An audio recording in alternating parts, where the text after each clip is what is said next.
Something you're going to see a lot of right now is politicians trying to look sincere. It's not a good look, is it? Have you seen him going door to door? Keir Starmer. Looks like he's breakdancing. And Rishi Sunak, he looks like he's tap dancing in his little smooth suits and trying to look, yeah, I'm all for Britain, yeah, yeah. California, here I come. Sorry, that's all I see when I see him. I'm laughing, but we're going down the pan here. What we're watching is society's breaking down and communism's creeping in, and nobody's doing anything about it because, unfortunately, the people still have the same old inherent fears that all Labour will be worse. No, they won't. They'll just be a little bit worse, little teeny, really small bit worse than what the Tories have been.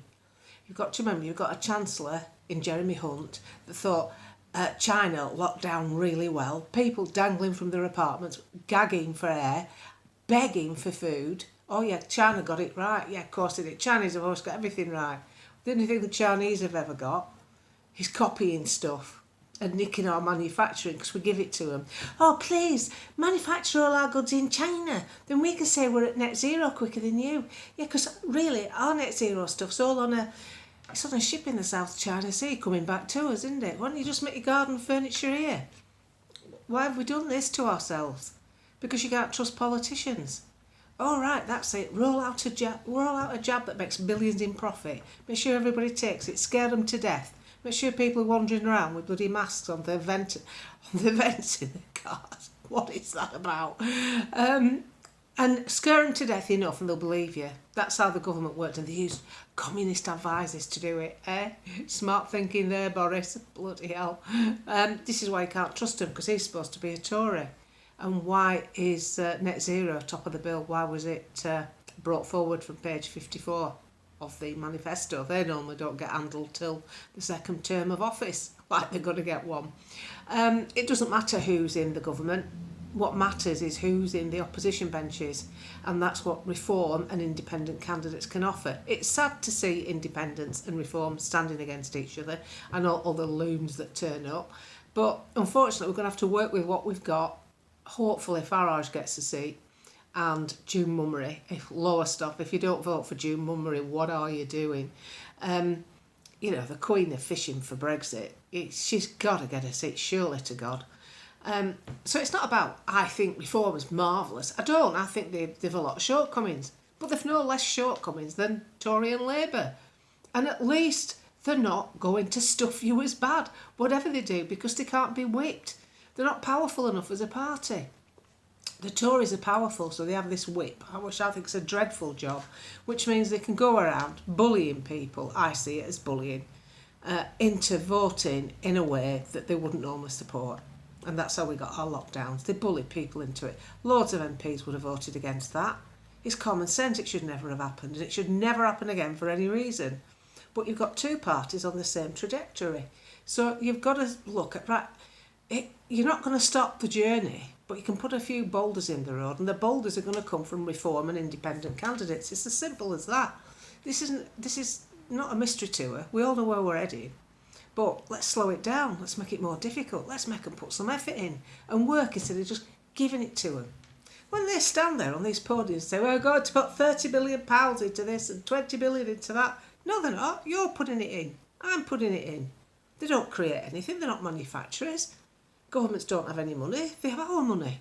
And then they do what they want with it.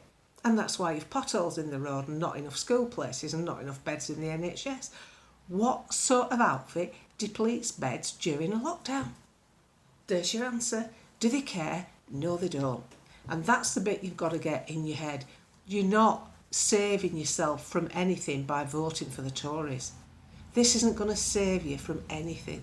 They're just waiting to get back into the seats, hopefully, fingers crossed, and some of them won't make it.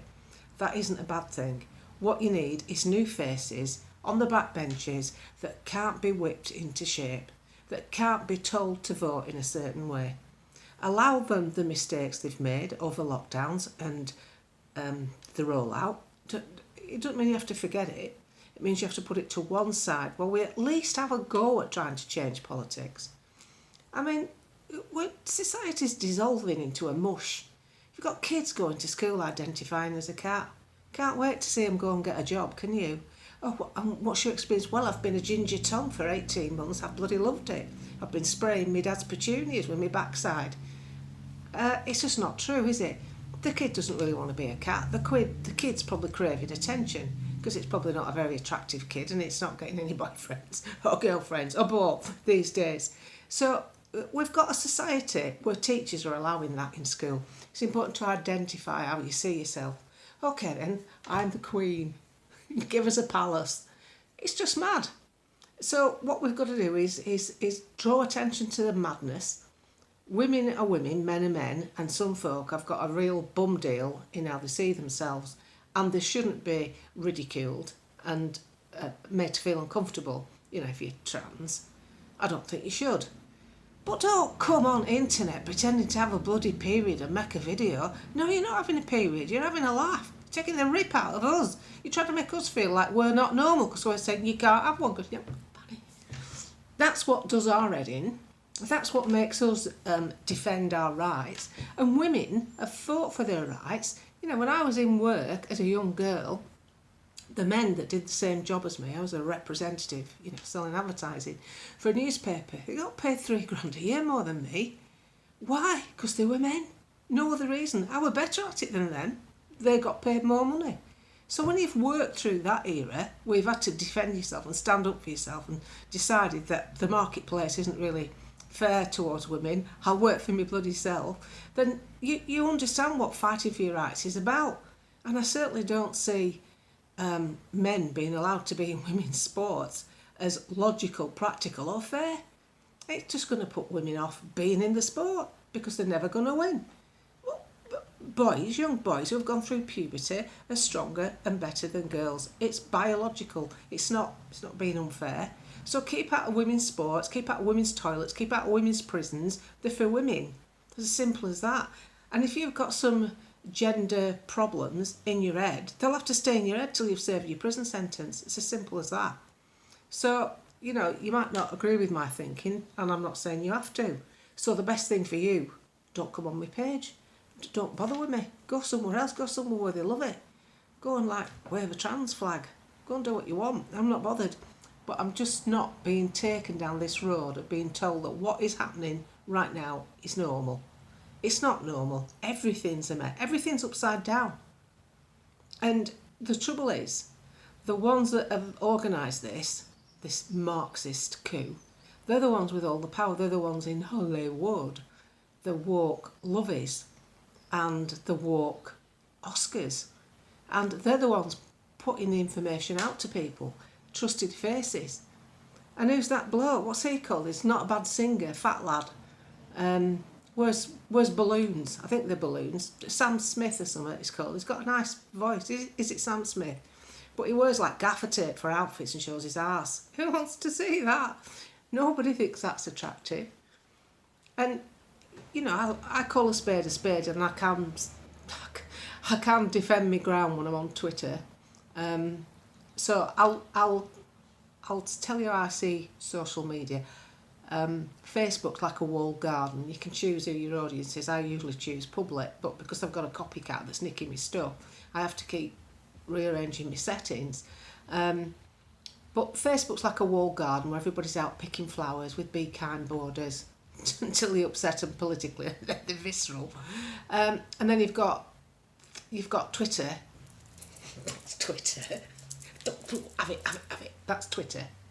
It's a boxing ring with no gloves. I love it. And then you've got YouTube. Whoa, heavy. Censored, but a pretty good platform. But they should look after the content creators. Like me, I'm creating the content, not the rip-off guy. I should have better care taken of me, as others should, that are creating content and putting it out. Because sometimes I might put a 3-minute video out with a bit of content and it's took me an hour and a half to read a document to condense that information to something quick so that I don't bore you to death. And on the subject of boring you to death, I think I've gone on enough. It's just a general roundup of why the world's turned inside out and we're all clinging onto it like a spinning rock, trying to make a difference.